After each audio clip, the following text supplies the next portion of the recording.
This is Programme 1 of VideoTel series on practical marine electrical knowledge. The series is made up of 7 programmes.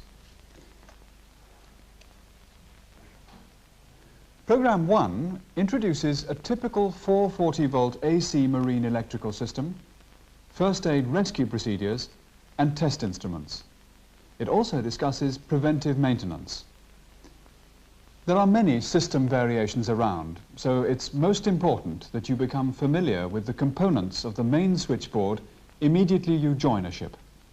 Pay particular attention to the layout of the emergency switchboard. This study will pay dividends during a blackout or when troubleshooting the cause of a major breakdown.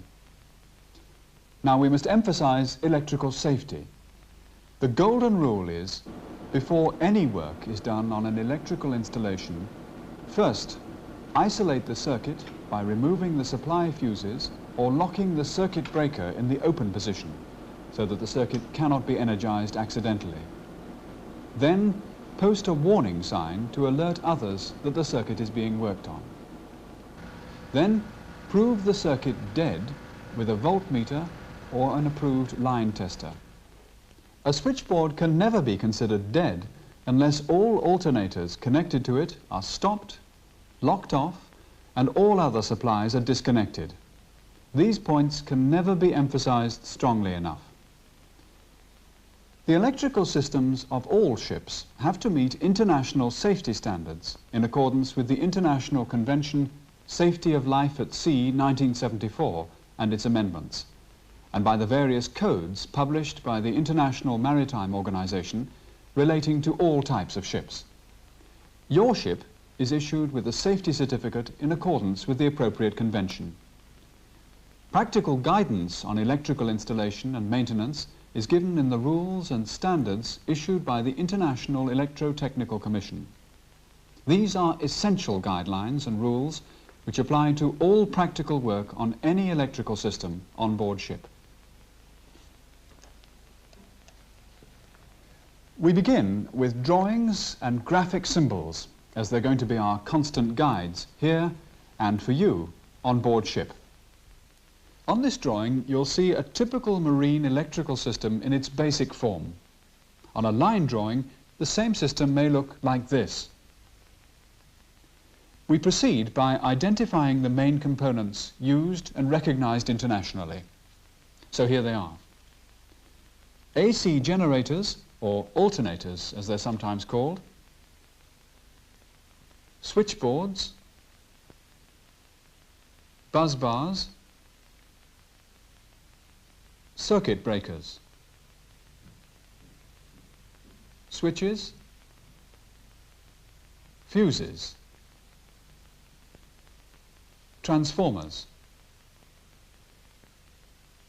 motors, instruments such as voltmeter, ammeter, frequency indicator, wattmeter, power factor meter, ohm meter, synchroscope, and other loads. Under normal conditions, generated power on board ship is supplied by one or more main alternators and one or more auxiliary or standby alternators, depending on the power needs of a vessel. These alternators may be driven by steam turbines or diesel engines, although at least one of these should be driven by diesel power in any scheme. Should the normal power supply fail for any reason, an emergency diesel alternator is started up automatically or manually to provide power and lighting for all essential services on board ship. When a vessel is in dry dock, mains power may be supplied from shore. Provision for connecting shore power to the ship's system is given either at the main switchboard or at the emergency switchboard via a circuit breaker.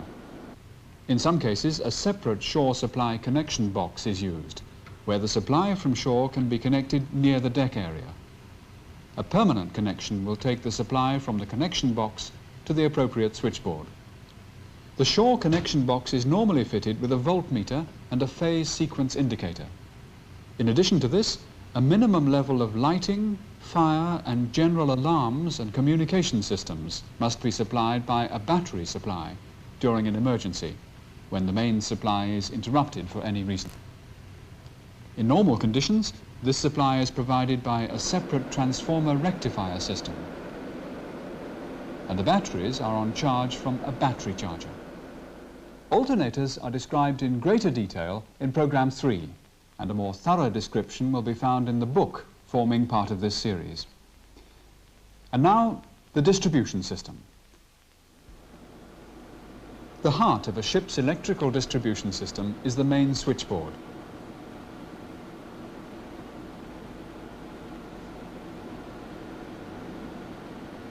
The generated power is connected to it by the alternator circuit breakers, which connect power to the bus bars.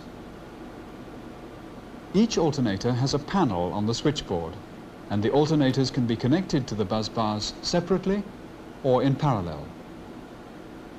A separate synchronizing panel is located between the alternator panels, which has controls for auto-synchronizing or for manual synchronizing. These may be either a synchroscope or synchronizing lamps, or both. In addition, the panel has voltmeters and frequency indicators. Changeover switches determine whether the meters show the incoming data or the output of the unit supplying power to the bus bars. All these instruments are usually duplicated on the main control console for remote operation. A detailed description of manual synchronizing is given in Programme 3. The main switchboard will also contain the reverse power relays, protecting each alternator while running in parallel. Also, a preferential trip system is usually provided for tripping non-essential loads, in case the demand for power is greater than the connected alternator or alternators can safely provide. Several panels on the main switchboard will contain group starters. One of the feeder circuits supplies a bank of transformers, which reduces the voltage level to 220 volts, or in some cases 110 volts for lighting and other consumer units. Another circuit provides typically 24-volt DC supply through a transformer rectifier system. This supply provides emergency power for emergency lighting, the not under command signal lights,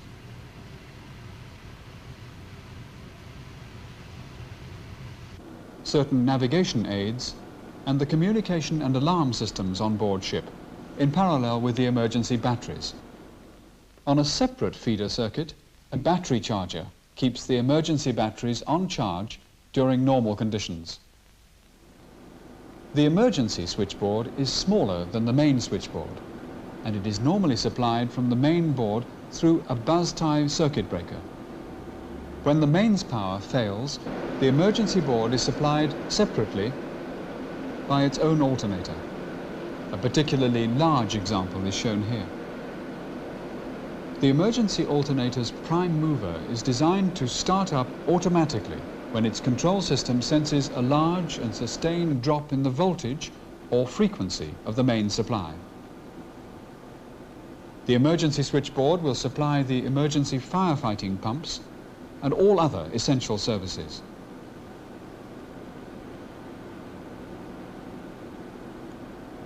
Also, it provides an alternative power source for a steering gear motor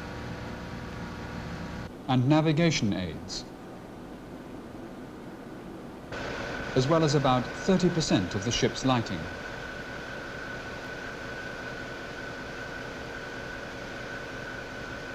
From the switchboards, power is distributed throughout the vessel via section boards and distribution panels or fuse boards to every load or consumer unit which form part of the ship's electrical scheme.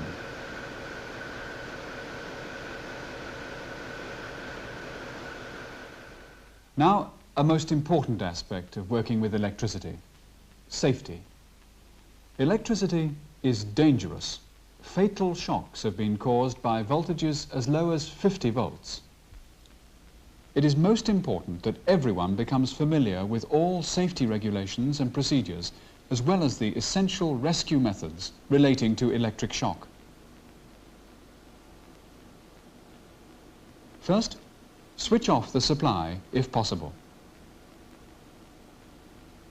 Remove the victim from contact with the supply. The victim must be made to lie comfortably and the pupils of the eyes checked.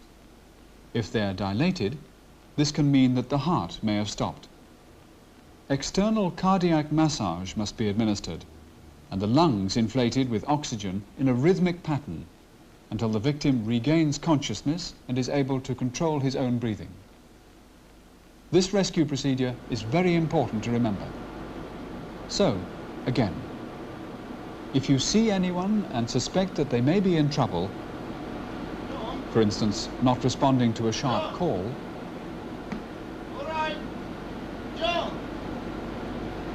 switch off power if you can and remove the victim from the source of shock. The rescuer should be isolated electrically from the victim or else he will get a shock too. Make him lie down. Check the pupils of the eyes. Ensure that the air passage is unblocked. Then start heart massage and the kiss of life.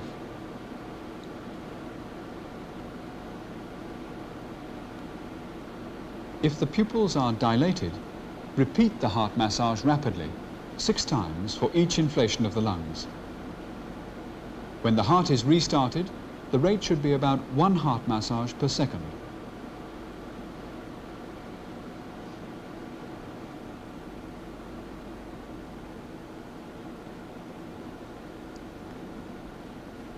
When the victim regains consciousness, turn him on his side in case vomiting occurs, make him comfortable, and seek further medical help. So, to sum up, isolate the supply if possible, safely remove the victim from the source of shock, check the pupils of the eyes, clear the respiratory passage, apply fast heart massage to start with to restart the heart, and finally rhythmic massage and the kiss of life until the victim regains consciousness. Then turn him on his side and seek further medical help. Now let's look at some test instruments. The use of test instruments is a major element of electrical fault finding. They must be tested prior to their use to ensure complete reliability. For this purpose, a known supply of electricity is available at the electrician's test panel. Most test panels also provide testing for lamps and fuses.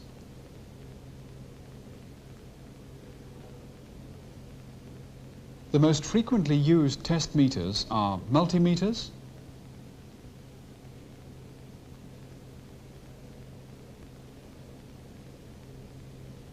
insulation resistance testers, and line testers. A multimeter can be analog or digital type, and we'll describe their setup procedure here. First, an analog meter.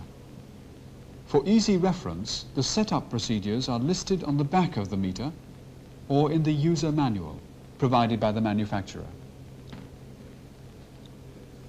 Basically, the 2 dials work in combination when setting the meter up for any of its functions. Here, the meter is being set to read AC current by pointing one dial to the AC system and the other dial to the values range, in this case up to 1 amp. Voltage is set by the same dial. Here it is set to 600 volts full scale. For testing a DC supply, the dials change function. First, set the DC system, and with the other dial, select the range, as before.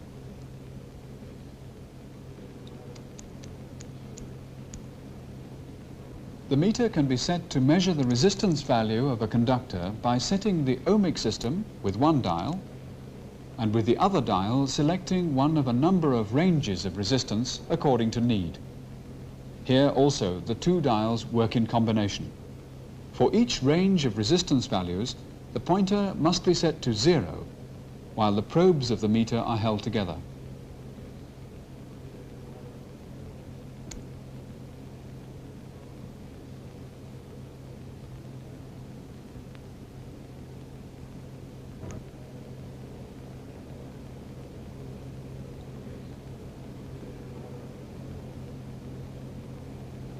Then, if a known value is checked, select the right range and conduct the test.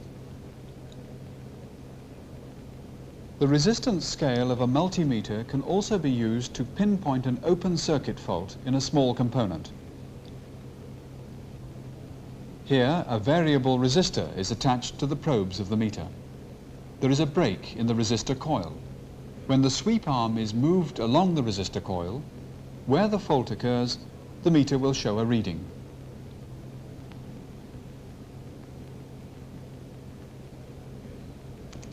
Ensure that the meter is switched off after use. A digital multimeter displays a measured value in numerical readout instead of a pointer indicating the value on a scale.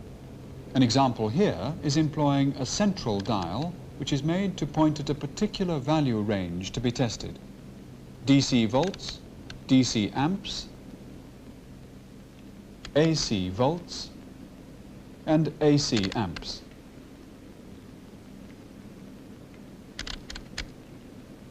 In the case of resistance, infinity here is registered as OL. OL stands for overload. The meter senses no measurement which is within its set range. It interprets this as overloading until it senses a load which it can measure. The process of measuring a known resistance is the same as described earlier. Here's another type of digital meter, which employs toggle switches at the side for setting the desired scales and values. These must be pushed in to set the meter to read a desired scale. The number 1 in the display window represents the first significant number without an actual value being measured. The method of reading a measured value is the same as seen previously. When you finish using a test meter, it is advisable to cancel your settings and switch off the meter. An insulation resistance tester is used to monitor the condition of the electrical circuitry on board ship, as well as for fault tracing. On this particular model, there is a battery test as well as ohm, kilo-ohm, and megohm scales. The meter is tested on all its scales before use by connecting the probes together when the meter shows no resistance or closed circuit on all its scales.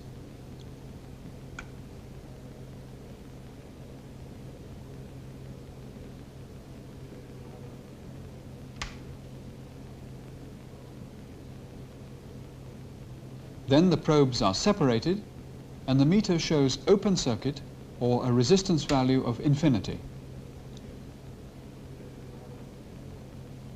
Remember not to touch the probes when activating the meter. They will have 500 volts on the megohm scale, in some cases higher. Finally, a line tester, set to test for the presence of 220-volt supply. First, the voltage on the test panel is set. Then the line tester, or a multimeter for that matter, is tested for correct function. These test instruments are all used for monitoring the condition of electrical installations or for assisting with fault diagnosis or fault finding. The electrical plant and circuitry installed on board ship are subject to wear, tear, and aging. They operate in an environment in which there are great changes of temperature, humidity, salt level in the moisture of the atmosphere, and vibration. They do need constant condition monitoring and maintenance. Preventive maintenance, based on time schedule, was a frequent method of avoiding costly breakdowns. Some chief engineers and electrical superintendents favour preventive maintenance based on insulation resistance trends and vibration monitoring to guide their maintenance planning. Regular vibration monitoring is carried out by one or another method, seen here being done on a small pump motor. The results of the measurements are carefully recorded for future comparison. This should ensure that developing problems are dealt with before they become serious and costly to remedy. Maintenance should always be carried out on the basis of a prepared job sheet, and in the case of high voltage systems, on an approved and recognized permit to work system, which should be rigidly adhered to. Well, this concludes the subject of Programme 1. In it, we described a typical ship's electrical system in broad outlines and some of the most frequently used graphic symbols. We discussed safety and emergency rescue procedure and continued with setting up some of the most frequently used test instruments. Finally, we talked about the modern thinking on preventive maintenance. This programme was designed to guide you through the initial stages of getting to know a ship's electrical system and point the way towards further information. A more comprehensive description of a ship's electrical system will be found in these books, forming part of this series. Fault analysis and recommended remedial procedures are provided in computer programs, also forming part of this series. For more details regarding the distribution system, alternators, batteries, motors, starters, lighting and ancillary electrical equipment, please refer to other programs in the series listed here.